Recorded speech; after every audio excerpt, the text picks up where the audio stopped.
My parents called me a weird little computer girl and said I'd fail anyway. Mom told her bridge club I was wasting my potential on computer games.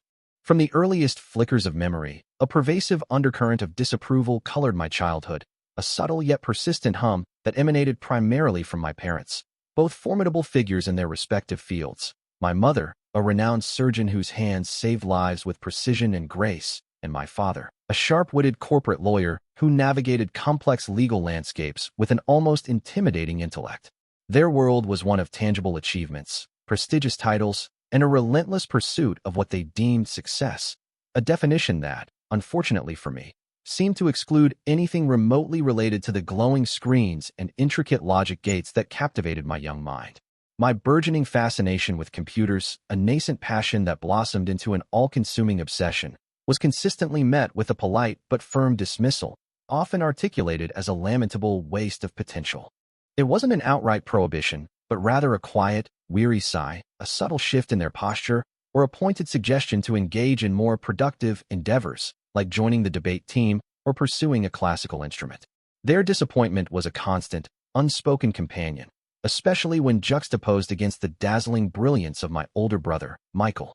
Michael was, in every conceivable way, the embodiment of their aspirations, the meticulously crafted masterpiece of their combined genetic and environmental engineering. He was effortlessly athletic, captain of the soccer team and a star swimmer, his room adorned with trophies that gleamed like miniature monuments to his physical prowess. Academically, he was a prodigy, gliding through advanced placement courses with an almost infuriating ease. His report cards a consistent parade of straight A's and glowing remarks from teachers who adored his charismatic charm and intellectual curiosity. Dinners at our polished mahogany table often revolved around Michael's latest triumph, a scholarship offer, a winning goal, a particularly insightful essay, each anecdote serving as another brushstroke on the portrait of the golden child, a masterpiece perpetually in progress. Their eyes would soften when they spoke of him, their voices laced with an undeniable pride that, while never explicitly denied to me, felt perpetually out of reach, like a warm blanket I could see but never quite pull over myself. In contrast, I was the strange computer girl, a label that clung to me with the tenacity of a shadow, defining my existence within the family unit and, increasingly, beyond it. While Michael was out on the field, I was hunched over the family's clunky desktop, a beige behemoth that hummed with a promise of untold possibilities. My earliest forays were simple, driven by an insatiable curiosity, dissecting the rudimentary code of old DOS games, tinkering with batch files to automate trivial tasks, or simply exploring the labyrinthine directories of the operating system. The logic, the precision, the sheer power of instructing a machine to perform a task, it was an intoxicating revelation, a stark contrast to the often illogical and emotionally charged world of human interaction that I found so bewildering. I learned to navigate the command line before I truly mastered social cues, finding solace in the predictable, binary responses of the machine rather than the nuanced, often contradictory signals of my peers. My bedroom became my sanctuary, a digital fortress where the whirring of the CPU and the soft glow of the monitor were my most constant companions. While other kids were outside playing, I was delving into online forums, devouring articles on programming languages, and attempting to build rudimentary websites with HTML and CSS, teaching myself through sheer stubbornness and an endless stream of late-night research. The internet, still a relatively nascent frontier for many, felt like a secret garden, a vast, interconnected universe where I could be anyone, learn anything, and connect with minds that shared my peculiar enthusiasm, a stark contrast to the polite disinterest or outright bewilderment I encountered in my immediate environment. My parents, bless their well-intentioned hearts, simply didn't understand. They saw the hours I spent in front of the screen not as an act of creation or exploration, but as a retreat, a sign of social awkwardness, a failure to engage with the real world they so diligently inhabited. They'd suggest I join Michael for tennis or enroll in a summer camp focused on leadership, never quite grasping that my leadership was being forged in the quiet solitude of lines of code, my creativity expressed not on a canvas, but in the elegant efficiency of an algorithm. The chasm between their expectations and my innate inclinations widened with each passing year, solidifying my identity as the anomaly, the outlier, the strange computer girl who found her truest self not in the accolades of the conventional world, but in the silent, humming embrace of the digital one. This quiet alienation, however, also fostered a fierce independence, a deep reliance on my own intellectual curiosity, and an unwavering belief in the value of the skills I was meticulously, obsessively cultivating, even if no one else seemed to see it. It was a lonely path, but it was undeniably my path, carved out bite by bite, line by line, in the quiet glow of a monitor. The first real validation of my solitary pursuits came in the form of a gleaming, albeit somewhat generic, plastic trophy, awarded for securing first place in the annual interschool AI programming competition during my junior year of high school. The journey to that moment had been an arduous, exhilarating one, a blur of late nights fueled by lukewarm coffee and an almost obsessive dedication to debugging lines of code, meticulously crafting an algorithm designed to optimize resource allocation in a simulated urban environment. While other students were preparing for standardized tests or planning weekend outings, I was immersed in the elegant complexity of neural networks, grappling with concepts that felt light years ahead of the standard curriculum, driven by an internal fire that burned brighter than any external expectation. The competition itself was a crucible of nervous energy and focused intensity, held in a cavernous university lecture hall where the air hummed with the collective concentration of teenage prodigies, each hunched over their laptops, fingers flying across keyboards, a symphony of quiet clicks and whirs.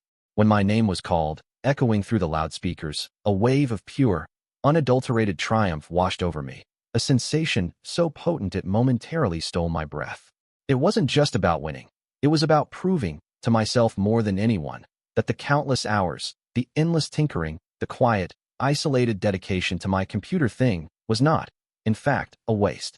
It was a tangible achievement, a physical manifestation of my intellectual prowess, a beacon of my burgeoning capabilities in a field that felt inherently mine. Clutching the surprisingly heavy trophy, its cheap plastic suddenly imbued with the weight of profound personal victory, I walked home with a lightness in my step I hadn't felt in years, a cautious optimism bubbling in my chest. I thought this could be it. This could be the moment they finally saw it, truly understood the depth of my passion, recognized the validity of my path. I imagined their faces lighting up, a rare, genuine smile of approval, perhaps even a hesitant question about what exactly AI programming entailed.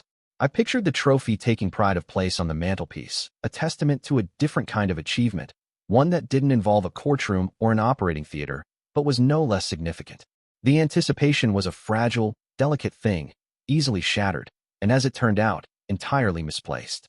I found my father in his study, a room that always felt a little too formal, too austere, filled with the scent of old leather-bound books and the quiet hum of his high-end computer, where he meticulously managed his legal cases. He was hunched over his expansive mahogany desk, surrounded by stacks of documents, his brow furrowed in concentration. "Dad," I ventured, my voice a little breathless with excitement, holding out the trophy, its golden veneer catching the afternoon light.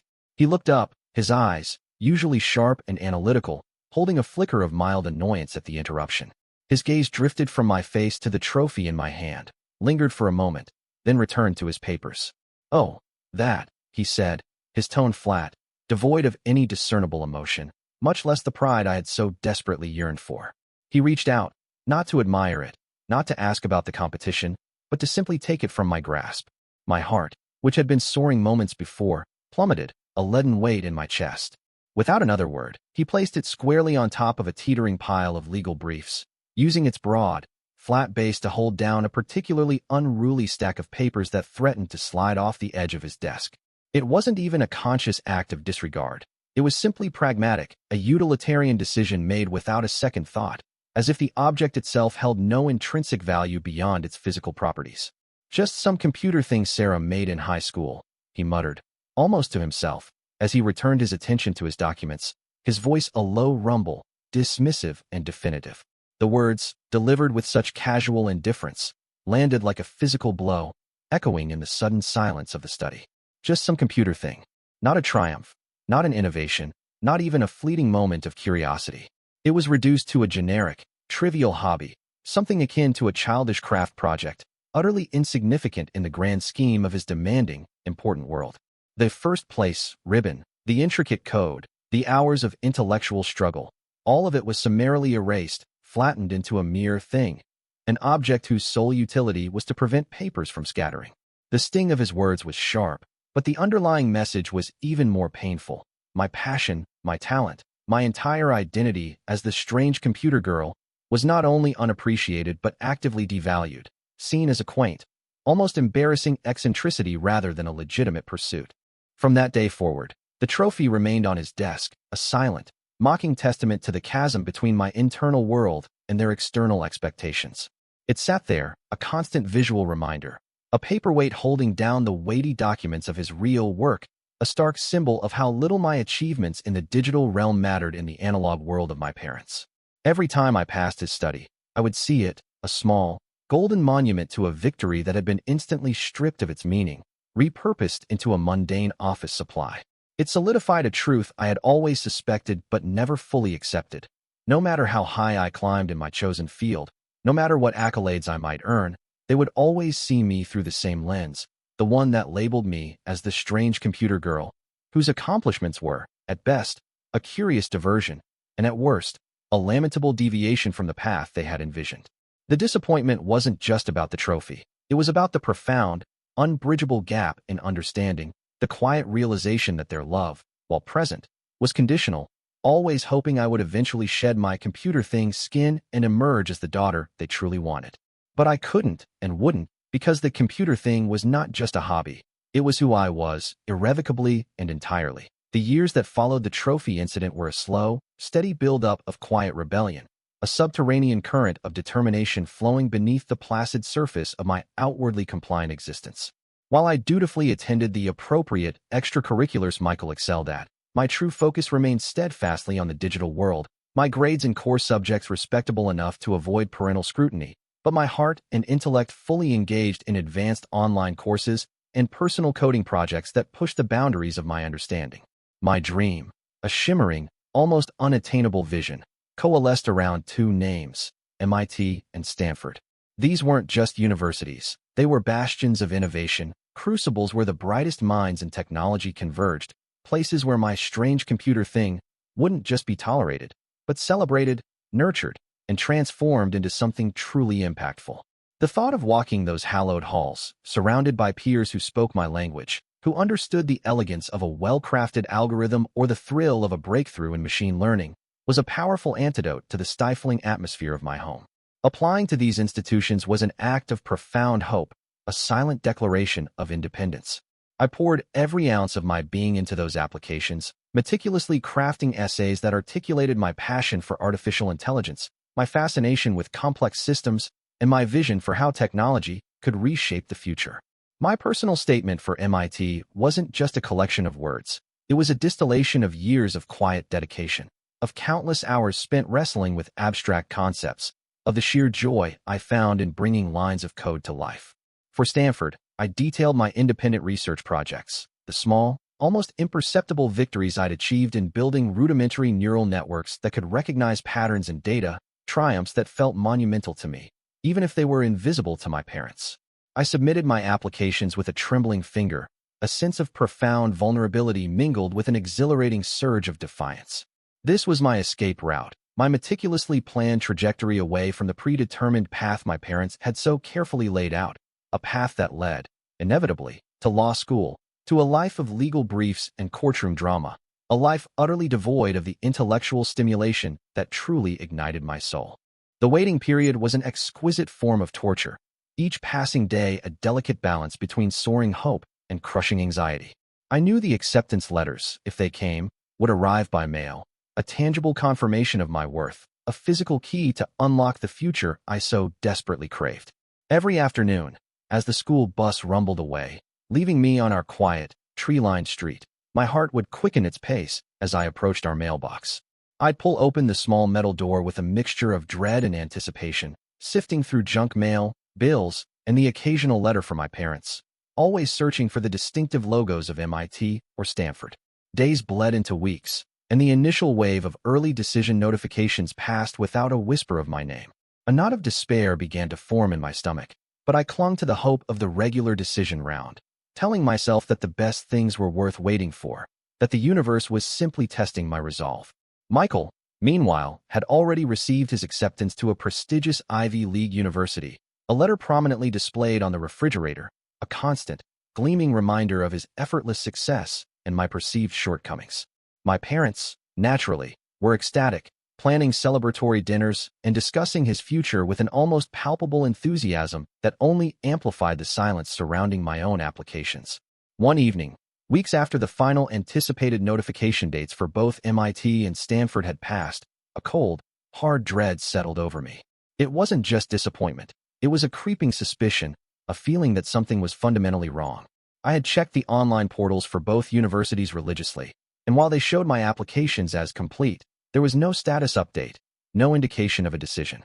It was as if my applications had simply vanished into a digital void. This was highly unusual. Even rejections typically came with some form of notification.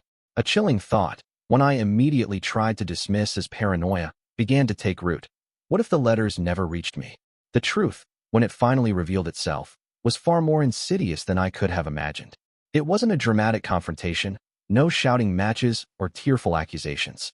It was a mundane Tuesday afternoon, a seemingly innocuous moment that shattered my world into a million irreparable pieces. I was home alone, having forgotten a textbook, and decided to grab it from my father's study, a room I rarely entered without explicit permission. As I reached for the book on his desk, my gaze fell upon a stack of papers tucked neatly beneath the very trophy he used as a paperweight, the one that still mocked me with its silent, golden indifference. And there, peeking out from under a pile of legal documents, was a corner of an envelope, its distinctive crimson seal unmistakable. My breath hitched. It was the MIT logo. My hands trembled as I carefully, almost surgically, extricated the envelope. It was addressed to me, and it had been opened, neatly sliced along the top edge. My heart hammered against my ribs, a frantic drumbeat of disbelief and dawning horror. Inside, nestled amongst official-looking documents, was the acceptance letter, its crisp paper proclaiming in bold, joyous type that I had been admitted to the Massachusetts Institute of Technology, with a full scholarship covering tuition, room, and board. My eyes blurred, not with tears of joy, but with a sudden, overwhelming wave of nausea. Below it, almost as an afterthought, was another envelope, this one bearing the elegant, familiar tree logo of Stanford University, also opened, also addressed to me, also containing an acceptance letter and the glorious news of a full scholarship. Two of the most prestigious universities in the world, my dream schools, had not only accepted me, but had offered to pay for my entire education. And my parents had intercepted the letters. They had known. All this time, they had known. When they returned home that evening, the air in the house felt thick, charged with an unspoken tension. I waited until after dinner, when Michael had retreated to his room, before confronting them. I walked into the living room, the two opened envelopes clutched in my hand, my voice surprisingly steady despite the earthquake rumbling through my chest. "These came," I said, holding them out, the words tasting like ash in my mouth. My mother's face, usually so composed, paled slightly. My father, however, remained impassive, his expression unreadable, a familiar mask of controlled authority. He took the letters from my hand, his movements slow and deliberate, as if I had presented him with a minor inconvenience rather than the shattered fragments of my future. He then placed them on the coffee table between us, his gaze meeting mine, cold and unwavering. "We felt it was necessary, Sarah," he began, his voice calm, measured, utterly devoid of apology. "These computer things, as you call them, are a volatile field. Unstable. There's no real future in it, not a secure one, not like law or medicine." My mother nodded, her eyes pleading with me to understand, to simply accept their wisdom. "We've already enrolled you in the pre-law program at State University," my father continued, his words a hammer blow to my already bruised soul. "It's a much more sensible path. A stable career, a respectable profession. It offers protection from vital mistakes." "Protection from vital mistakes," he repeated, as if it were a self-evident truth, a benevolent act of parental foresight. The phrase hung in the air, heavy and suffocating. It wasn't a suggestion or even a strong recommendation. It was a pronouncement, a decree. My dreams, meticulously built over years of quiet dedication, had been summarily dismantled, not by a lack of talent or effort, but by a calculated act of parental control, justified under the guise of protection. They hadn't just intercepted my letters. They had intercepted my future, rerouting my entire life without my knowledge or consent, all because they believed they knew better, all because they couldn't see the value in the strange computer thing that defined me. The full scholarships, the recognition from world-class institutions, none of it mattered. It was all dismissed as a vital mistake they had to shield me from, a dangerous deviation from the predetermined, safe path of their choosing. In that moment, staring at the crumpled acceptance letters on the coffee table, I understood with chilling clarity that their love, while perhaps genuine in its own way, was inextricably bound to their expectations, and any deviation from those expectations, no matter how brilliant or promising, would be met with an iron fist disguised as a velvet glove of parental concern. My future, it seemed, was not my own. It was a carefully constructed narrative written by them, for me, and I was merely a character in their story, forced to play a role I never wanted. The silence that followed was deafening, filled only with the echoes of shattered dreams and the bitter taste of betrayal. The forced enrollment into the pre-law program at State University felt less like a fresh start and more like a carefully orchestrated imprisonment, a gilded cage designed to keep me from straying too far from the path my parents had so meticulously paved. The campus, with its sprawling green lawns and stately brick buildings, felt alien, a stark contrast to the vibrant, innovative environments I had envisioned at MIT or Stanford. Every lecture on constitutional law or torts felt like a heavy blanket draped over my spirit, stifling the intellectual curiosity that had always burned so brightly within me. I sat in those cavernous lecture halls, surrounded by earnest young minds diligently taking notes on legal precedents, and felt in profound disconnect, as though I were a ghost haunting a life that wasn't mine. The language of law, with its precise jargon and intricate arguments, felt like a foreign tongue, while the binary logic of programming remained the only language that truly resonated with my soul. My mind, instead of absorbing the intricacies of legal statutes, would drift to algorithms, to data structures, to the elegant solutions that could be forged in lines of code. Despite the pervasive sense of being trapped, a quiet, stubborn defiance began to solidify within me.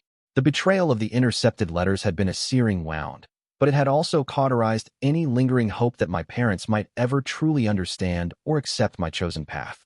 Their protection from vital mistakes was, in reality, a suffocating attempt at control, a desperate effort to mold me into a more palatable version of myself, one that fit neatly into their preconceived notions of success and respectability. But the more they pushed, the more firmly I resisted, not with overt rebellion, but with an unwavering internal resolve. I attended my pre-law classes, I completed my assignments, I maintained a facade of polite compliance, but beneath it all, I was meticulously planning my escape. I spent every spare moment in the university's computer labs, devouring textbooks on programming languages, enrolling in unofficial online courses, and contributing to open-source projects, all while the echoes of legal lectures faded into background noise. My true education was happening in the quiet hum of the servers, in the late-night solitude of coding, in the exhilarating moments when a complex problem yielded to a well-crafted solution. The decision to officially change my major from pre-law to computer science was not made lightly.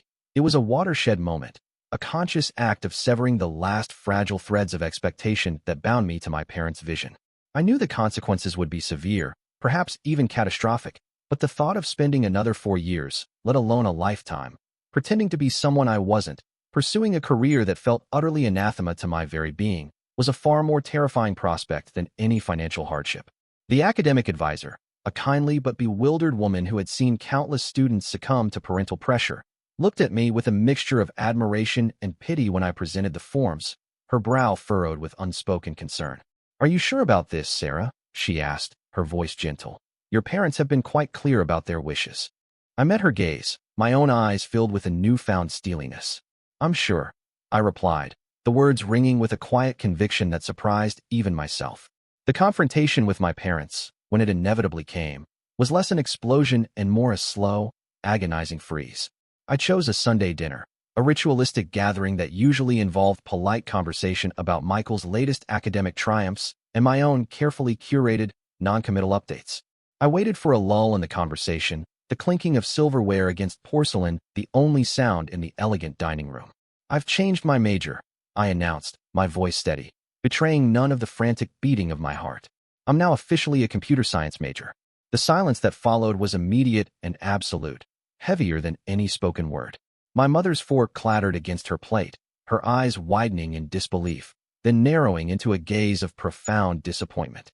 My father, ever the strategist, simply set down his napkin, his movements deliberate, his face a mask of controlled fury.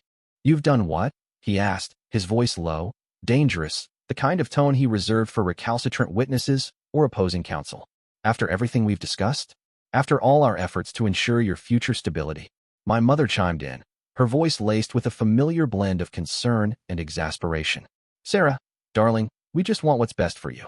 This computer fascination, it's a hobby, not a career. It's so uncertain. We're trying to protect you from vital mistakes. The phrase, once again, felt like a brand, searing into my skin. I tried to explain, to articulate the depth of my passion, the intellectual rigor of the field, the boundless opportunities one saw, but my words seemed to dissolve into the air, unheard, unacknowledged. They saw only my defiance, my refusal to conform, my stubborn insistence on a path they deemed unworthy. My father finally leaned forward, his elbows on the table, his gaze piercing. Very well, Sarah, he stated, his voice chillingly calm. If you insist on pursuing this folly, then you will do so without our financial support. My breath caught in my throat. We will not fund a degree that we believe is a disservice to your potential and a risk to your future. Your tuition, your living expenses, everything. You're on your own. The words hung in the air, a guillotine blade descending. It wasn't just about money. It was about a complete and utter withdrawal of their approval, their investment, their very belief in me. It was a final, definitive statement. Choose your path, but if it's not our path, you walk it alone. The silence that followed was punctuated only by the distant hum of the refrigerator, a stark contrast to the roaring tempest in my mind. My mother looked away, unable to meet my gaze, her silence a tacit agreement with my father's decree. The irony was a bitter pill to swallow, a caustic taste in my mouth, especially when I considered Michael. My older brother, the golden child, was not only attending his prestigious Ivy League university, but his path to medical school was being paved with an almost ludicrous abundance of resources. His tuition, his living expenses, his textbooks, even his lavish summer internships, all were covered without question, without a single word of concern about stability or vital mistakes. Michael is receiving unlimited funding from medical school. I managed to say, the words a raw whisper, a desperate plea for fairness, for some semblance of logic in their utterly illogical decision. My father merely shrugged, a dismissive gesture that spoke volumes. Michael is pursuing a respectable, secure profession, he stated, as if that simple fact negated any need for further explanation. He understands the value of a proper career. The implication was clear, I did not. I was reckless, foolish, and undeserving of their support because I dared to dream beyond the confines of their expectations. The immediate aftermath was a dizzying blend of fear and a strange, exhilarating sense of liberation. The fear was primal. How would I pay for tuition? How would I live? The state university, while not as expensive as MIT, was still far beyond my meager savings from part-time jobs. But beneath the fear, a steel backbone began to form. This was it. This was the moment I was truly on my own, forced to sink or swim, to prove not only to them, but to myself, that my strange computer thing was not a folly, but a destiny. I would take out student loans, I would work multiple part-time jobs, I would sacrifice sleep and comfort, but I would not, under any circumstances, yield. Their ultimatum, designed to break me, had instead forged an unbreakable resolve. The financial cutoff was not just a punishment. It was an involuntary push into true independence, a brutal but ultimately necessary severance from the suffocating embrace of their control. The path ahead was uncertain, fraught with challenges, but for the first time in my life, it was truly, unequivocally, my path, and that, I realized, was worth more than any amount of unlimited funding. The silence in the dining room, once suffocating, now felt like the quiet before a storm I was determined to weather, alone if necessary, to build the future I knew was meant for me. The financial cutoff, while a devastating blow, also served as a strange, brutal kind of liberation. Suddenly, the illusion of parental support, however conditional, was entirely gone, replaced by a stark, undeniable reality. I was truly on my own. The first few months were a blur of frantic activity, a relentless juggling act between my demanding computer science courses, 2 part-time jobs, one at the university library, the other at a local coffee shop, and the ever-present gnawing anxiety of tuition bills. Sleep became a luxury, meals often consisted of instant noodles, and my social life, already threadbare, evaporated entirely. Every waking hour was dedicated to survival and to proving them wrong, to carving out my own path, brick by painstaking brick, in a world that suddenly felt far colder and more unforgiving. My chosen major, once a source of quiet joy, now carried the heavy weight of financial precarity. Each line of code I wrote a defiant act against the economic pressures closing in around me. It was during this period of intense struggle that my mother, ever the master of subtle manipulation and social engineering, began her insidious campaign. Unable to directly control my academic choices, she shifted her focus to controlling the narrative, to shaping perceptions within their carefully curated social sphere. Our family, a tight-knit unit of doctors, lawyers, and successful business owners, maintained an extensive network of equally affluent and influential friends, a circle built on shared values of traditional success, impeccable appearances, and a deep-seated aversion to anything that deviated from the established norm. My mother, a woman who prided herself on her impeccable social standing and her perfectly managed household, couldn't simply admit that her daughter had chosen a path she disapproved of. No, that would imply a failure on her part, a crack in the meticulously constructed facade of their perfect family. Instead, she chose a different tactic, character assassination, cloaked in the guise of maternal concern. The whispers started subtly at first, carried on the gentle breeze of polite conversation during weekly bridge games and country club luncheons. Poor Sarah. I could imagine her sighing to Mrs. Henderson, whose son was already a junior partner at some prestigious law firm. She's just so lost these days, spending all her time locked away with those dreadful machines. Then the narrative began to harden, clinical, almost pathological. It's truly become an addiction, you see, she would murmur to Dr. Davies, the family friend and conveniently prominent psychiatrist, her voice soaked in performative sadness. She's wasting her life on computer games. We hardly see her anymore. It's heartbreaking, really. We're so worried. Technology addiction. That became her new mantra, a conveniently medical label that sanitized her story, framed my defiance as dysfunction, and absolved them of any responsibility. It turned passion into pathology, ambition into illness, something to be fixed rather than understood. The impact, though indirect, was palpable. Family friends who once greeted me with distant politeness now treated me like a case study. Their gazes lingered too long. Their smiles faltered. Conversations steered toward vague, well-meaning inquiries about my well-being or subtle nudges to get out more. I overheard whispers, caught the glances, felt the weight of their collective judgment, a quiet, almost unanimous agreement that I was a troubled young woman, lost to the screen. It was humiliation disguised as empathy, public shaming veiled as private concern. And it worked.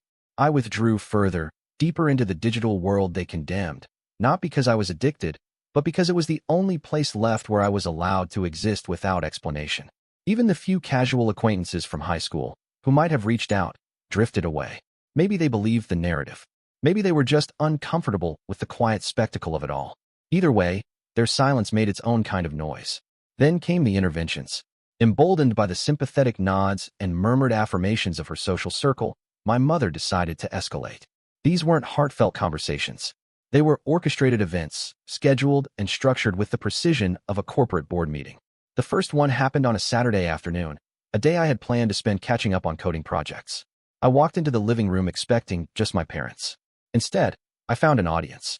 My parents sat stiffly on the sofa, expressions grave. My brother Michael, uncomfortable but dutiful, perched on the edge of a chair. Aunt Carol and Uncle David, relatives I hadn't seen in years, clearly summoned by my mother's relentless persuasion. And Dr. Davies, of course, sitting in an armchair like a consultant flown in to review the damage. It was theatrical. My mother began, her voice soft, trembling with well-practiced emotion. Sarah spends all her time in front of a screen. She's neglecting her studies, her health, her social life. She's become withdrawn, irritable. We fear she's developed a severe technology addiction. She spoke around me, not to me, as if I weren't there, as if I were a case to be presented, a diagnosis to be delivered, a malfunctioning daughter to be debated by committee. My father chimed in next, detached, mechanical. He cited statistics from some sensationalist article, throwing around terms like screen dependency and dopamine cycles, as if data could somehow substitute for empathy. There was no warmth, no curiosity, just diagnosis and solution, problem and prescription, and me, silent in the middle of it all, watching the walls close in. Michael, bless his heart, tried to offer a mild defense, a hesitant murmur about how I was really good with computers, but he was quickly shut down by a sharp glance from my father. Aunt Carol offered platitudes about finding balance, and Uncle David, a retired engineer who probably still used a flip phone, nodded sagely, clearly out of his depth, but willing to play his part in the family drama. Dr. Davies, the professional, spoke in measured tones about the dangers of excessive screen time, the importance of real-world interaction, and the potential need for therapy. He never once asked me about my actual academic pursuits, my projects, or my aspirations. He simply accepted my mother's diagnosis at face value, a testament to her persuasive powers and their collective inability to see beyond their own narrow definitions of success. I sat there, a captive audience to my own public dissection, my face burning with humiliation, my hands clenched into fists in my lap. Every fiber of my being screamed in protest. They spoke of computer games as if that were the sum total of my digital life, completely ignoring the rigorous academic curriculum of a computer science major, the complex algorithms I was learning, the intricate coding challenges I was tackling, the hours I spent poring over textbooks on discrete mathematics and data structures. They saw a screen. I saw a universe of possibilities. They saw a waste of time. I saw the foundation of my future career. The chasm between their perception and my reality was so vast, so utterly unbridgeable, that it felt like we were speaking entirely different languages. It wasn't an addiction. It was an intense, consuming passion, a relentless pursuit of knowledge and skill in a field that genuinely excited and challenged me. These family meetings became a recurring nightmare, each one a fresh assault on my dignity and a stark reminder of their unwavering determination to control me. They were never about understanding. They were about coercion, about shaming me into submission, about forcing me to conform to their outdated and ill-informed notions of what constituted a good life. Each meeting left me feeling more emotionally drained, more isolated, and more fiercely resolved to prove them wrong.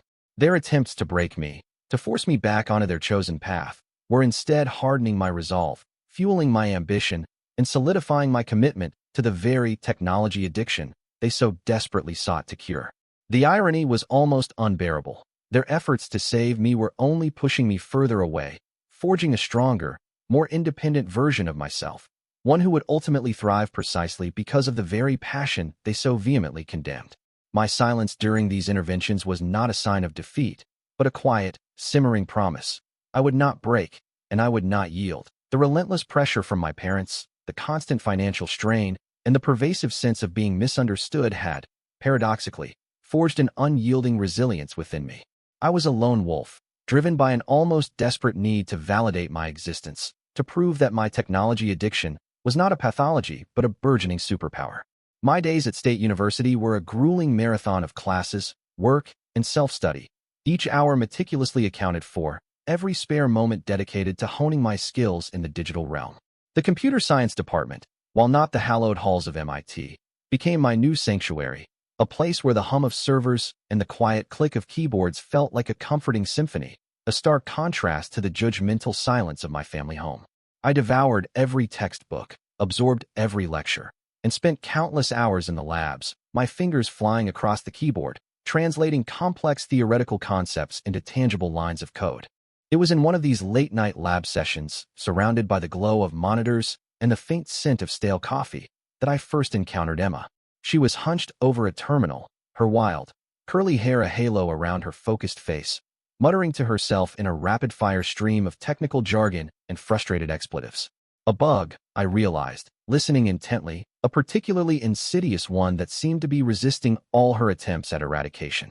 I had seen her around the department, a blur of intense energy and brilliant insights during lectures, but we had never formally spoken. She was known for her audacious ideas, her fearless approach to complex problems, and a reputation for being as fiercely independent as I was. Something about her palpable frustration, her sheer unwillingness to give up, resonated deeply with my own stubborn nature.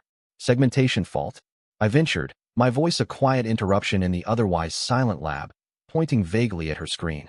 She jumped, startled, then squinted at me, her eyes, usually alight with intellectual fire, currently narrowed with exhaustion. "You noticed," she grumbled, running a hand through her already disheveled hair. "It's been driving me insane for the past 3 hours. I've tried everything." I leaned closer, my gaze sweeping over the lines of code, a familiar pattern of errors jumping out at me.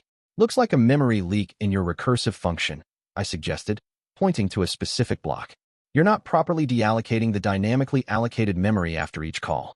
It's building up until it overflows." She stared at the screen, then at me, then back at the screen, her expression slowly shifting from frustration to dawning comprehension. A moment later, a slow smile spread across her face, a genuine, uninhibited grin that lit up the dimly lit lab. "You're a genius," she declared, her voice filled with a surprising warmth. I've been staring at this for so long. I couldn't see the obvious. We spent the next hour together, not just fixing her bug, but dissecting the entire project, sharing insights, debating approaches, and discovering a startling synergy in our thought processes. Our minds clicked, a rare and exhilarating sensation, like two perfectly aligned gears. We spoke the same language, not just of code, but of ambition, of an almost spiritual connection to the logic and elegance of artificial intelligence. That night marked the true beginning of our partnership, the genesis of something far greater than either of us could have imagined. We started meeting regularly, initially to collaborate on assignments, then quickly moving beyond the confines of coursework to explore our own nascent ideas. Our conversations stretched late into the night, fueled by endless cups of lukewarm coffee from the campus vending machine and the shared thrill of intellectual discovery. We talked about the limitations of existing AI applications, the untapped potential of machine learning, and the myriad ways technology could genuinely improve people's lives, not just in abstract, theoretical terms, but with tangible, practical solutions. The idea for TechVision AI emerged from one such late-night brainstorming session, a particularly animated discussion about the inefficiencies inherent in traditional building management. We observed the archaic systems, the manual processes, the sheer waste of resources in heating, cooling, and security, and a collective spark ignited. What if, Emma mused, her eyes gleaming with excitement, we could create an AI that learns the patterns of a building, optimizes its energy consumption, predicts maintenance needs, and even enhances security, all autonomously? My mind immediately began to race, envisioning the algorithms, the sensor networks, the data models that would be required. It was a monumental undertaking, a challenge that felt both terrifying and exhilarating, precisely the kind of complex problem that ignited every fiber of my being. From that moment on, TechVision AI became our obsession, our shared dream, the tangible manifestation of our combined talents and relentless drive.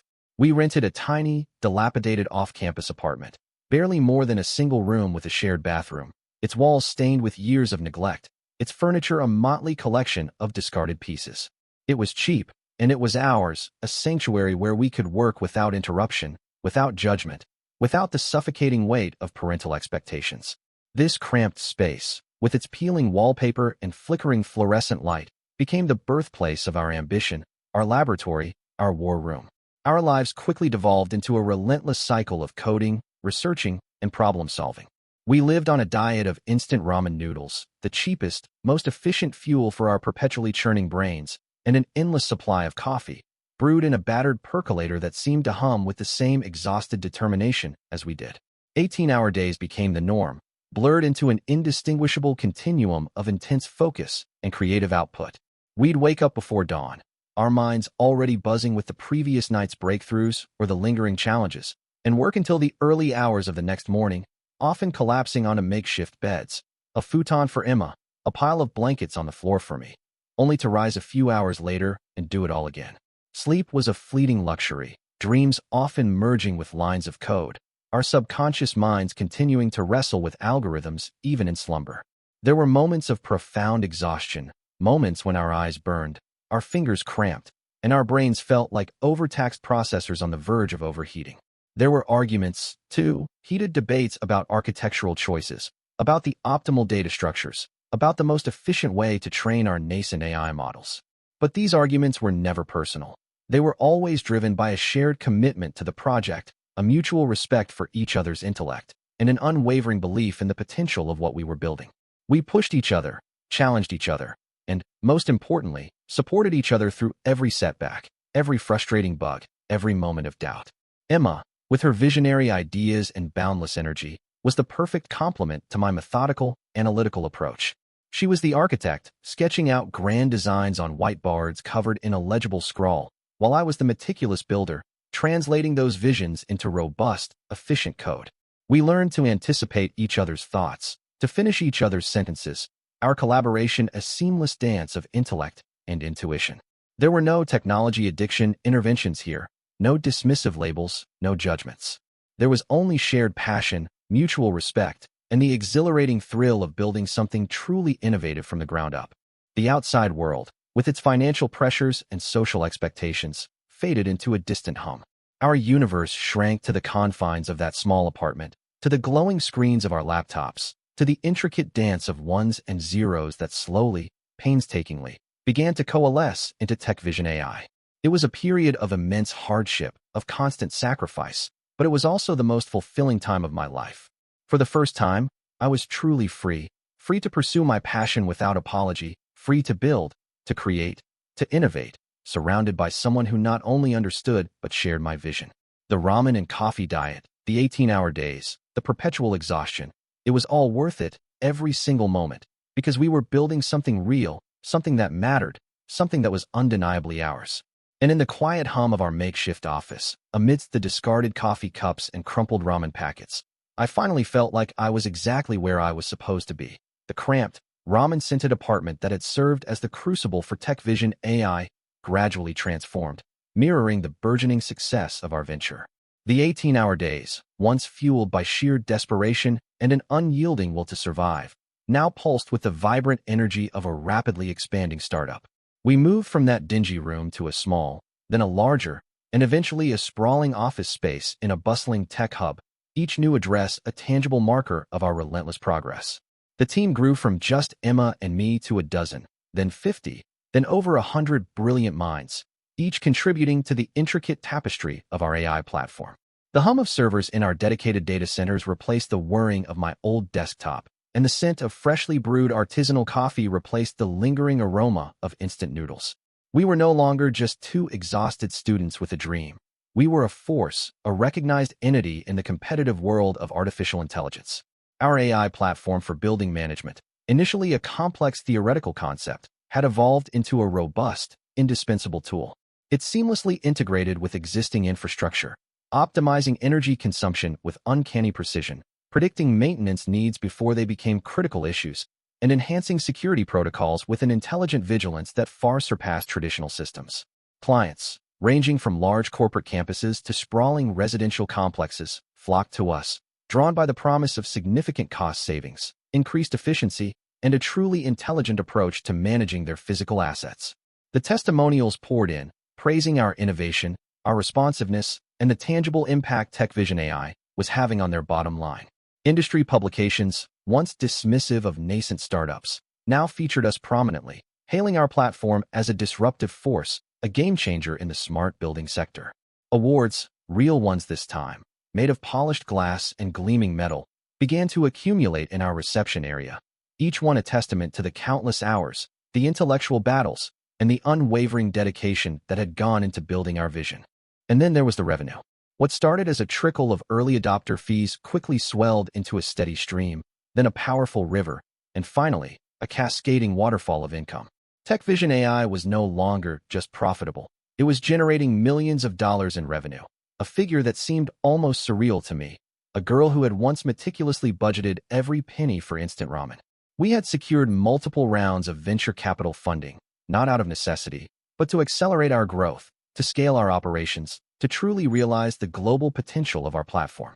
My personal financial situation, once precarious and anxiety-inducing, had undergone a dramatic transformation. The student loans were long paid off, replaced by a comfortable financial security that allowed me to live without the constant gnawing worry of bills or tuition. I owned a beautiful apartment, not a dilapidated rental, and could afford to indulge in luxuries that had once seemed unimaginable, though my habits remained largely frugal, a lingering echo of those lean, formative years.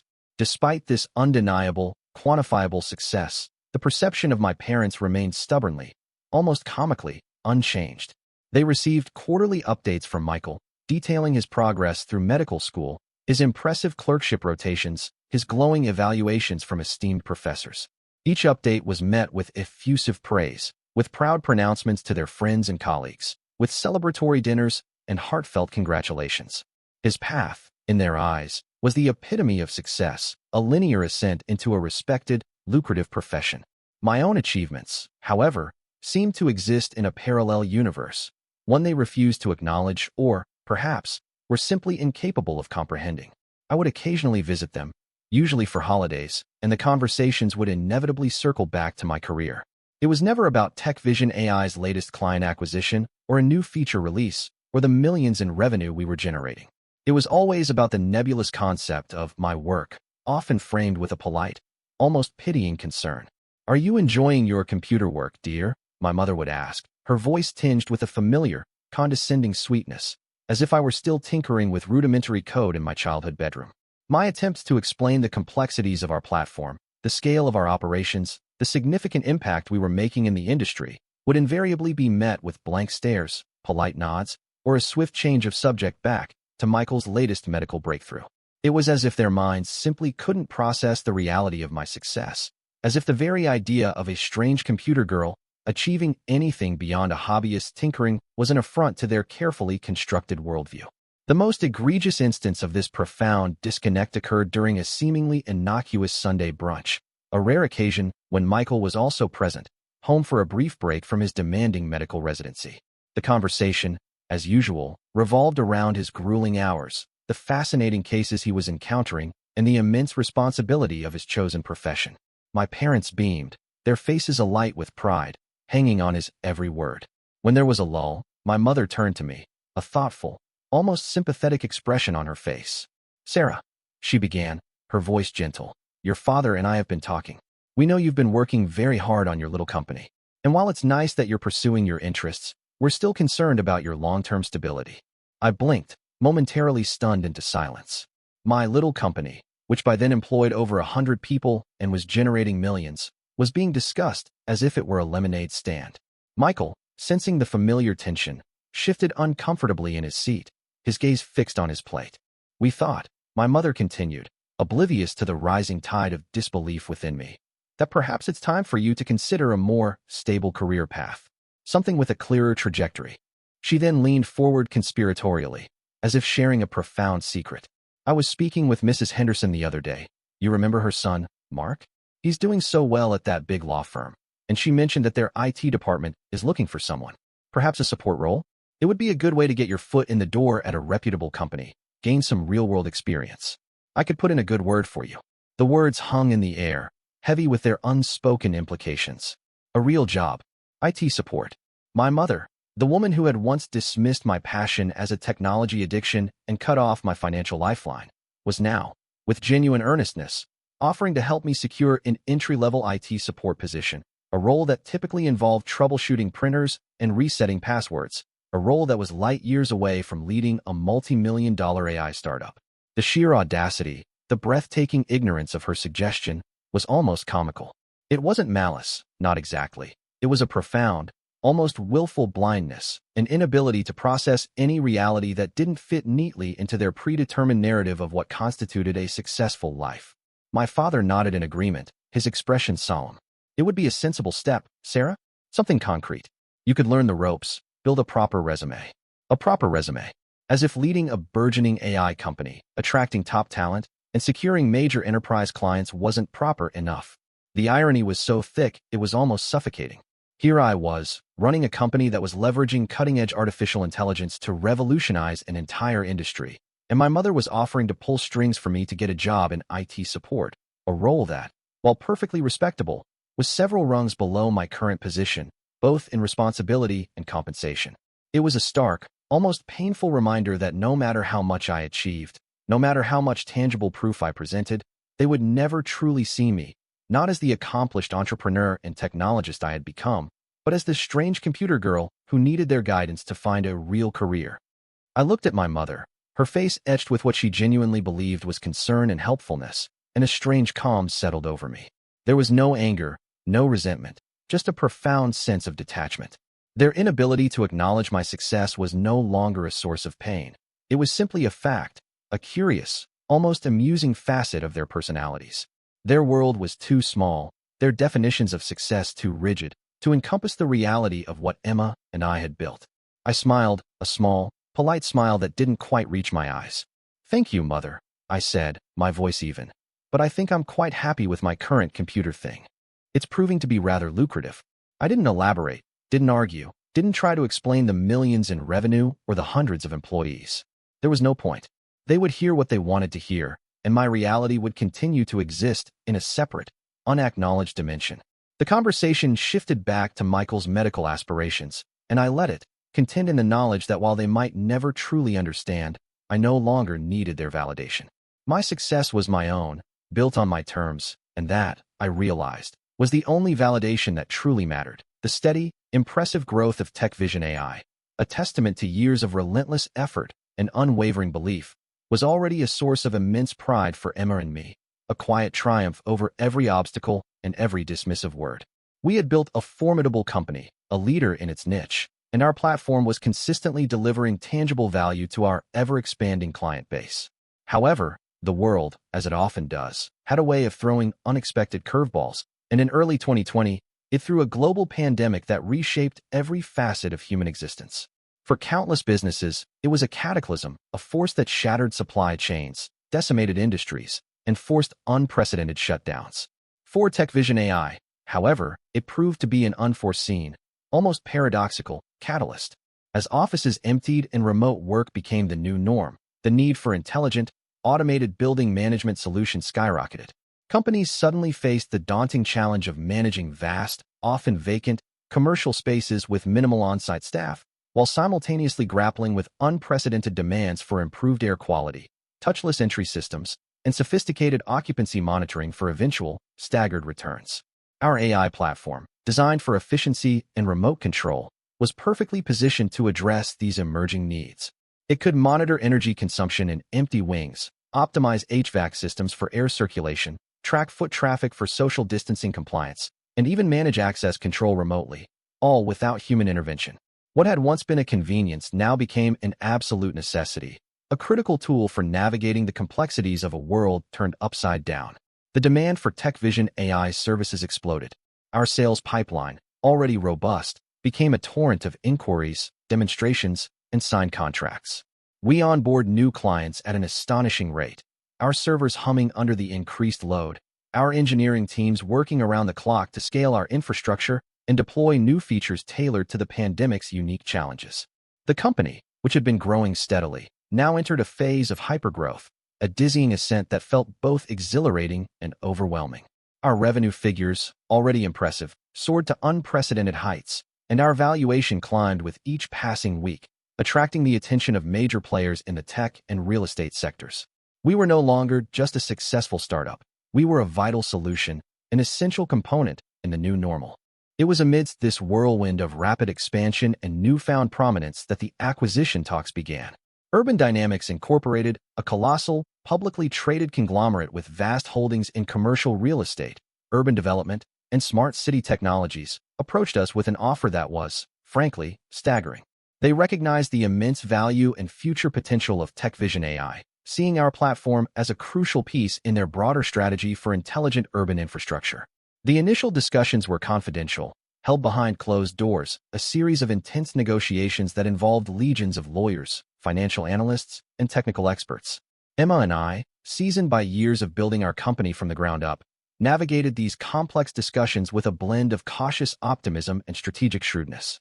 The proposed acquisition price, a figure that had once existed only in the wildest fantasies of ambitious entrepreneurs, was $300 million. $300 million. It was a life-changing sum, not just for Emma and me, but for every employee who had poured their heart and soul into TechVision AI, a validation of every late night, every sacrifice, every moment of doubt overcome. The due diligence process was exhaustive, a deep dive into every aspect of our operations, our financials, our intellectual property, but we passed with flying colors. The deal was progressing smoothly, seemingly on the verge of finalization, a monumental achievement that would solidify our legacy and provide us with the resources to pursue even grander visions. Then, the first tremor of unease rippled through my carefully constructed world.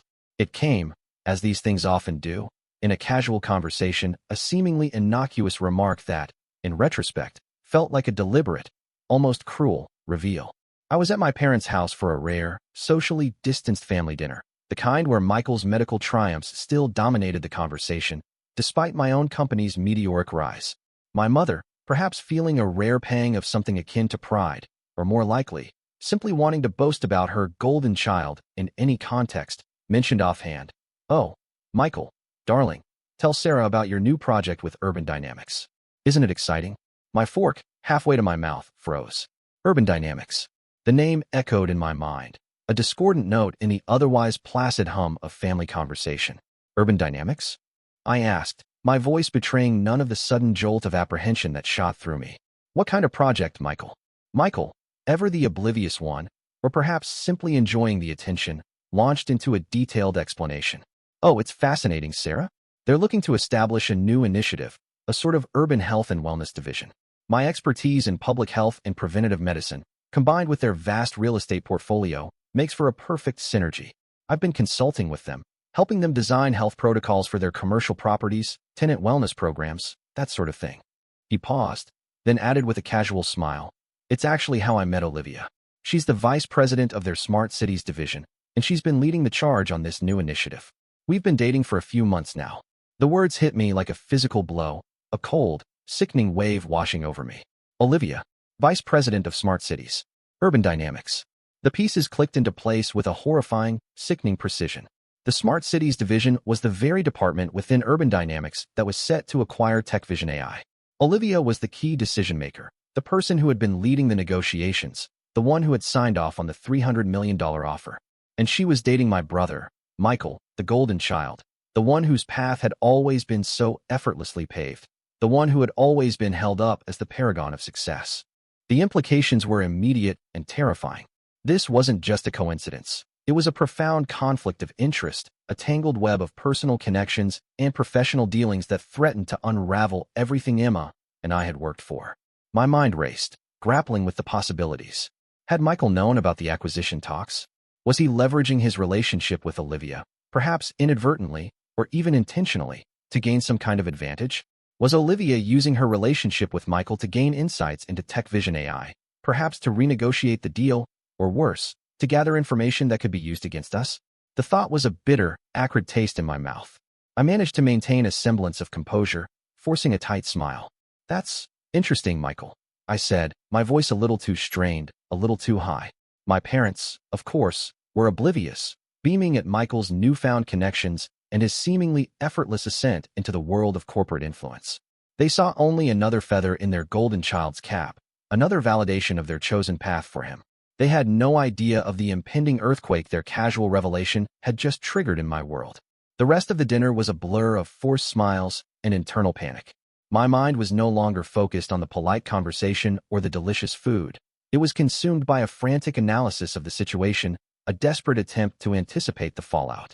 The $300 million acquisition, the culmination of years of relentless effort, suddenly felt precarious, hanging by a thread, vulnerable to forces I had never anticipated.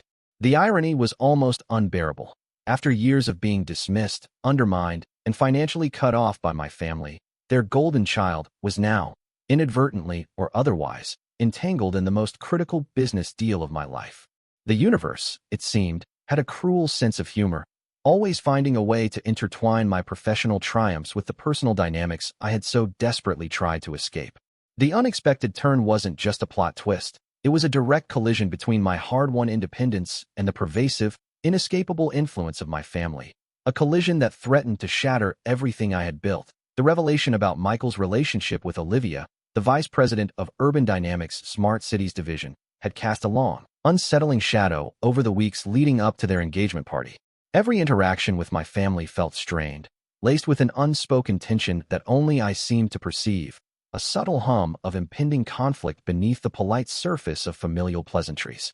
My internal world, usually a sanctuary of logical thought and strategic planning, was now a chaotic battlefield of anxieties and calculations. Emma and I had spent countless hours dissecting the implications, weighing the ethical dilemmas, and preparing for the inevitable complications that such a profound conflict of interest would undoubtedly bring to the $300 million acquisition deal. The very idea of attending the engagement party, a celebration of Michael's continued, effortless ascent into the world of traditional success, felt like walking into a lion's den, but my absence would only fuel my parents' suspicions and provide them with another reason to brand me as difficult or antisocial, further cementing their distorted narrative of my life. So, with a deep breath and a carefully constructed facade of polite indifference, I accepted the invitation, determined to observe, to gather information, and to maintain my composure, no matter what uncomfortable truths might emerge.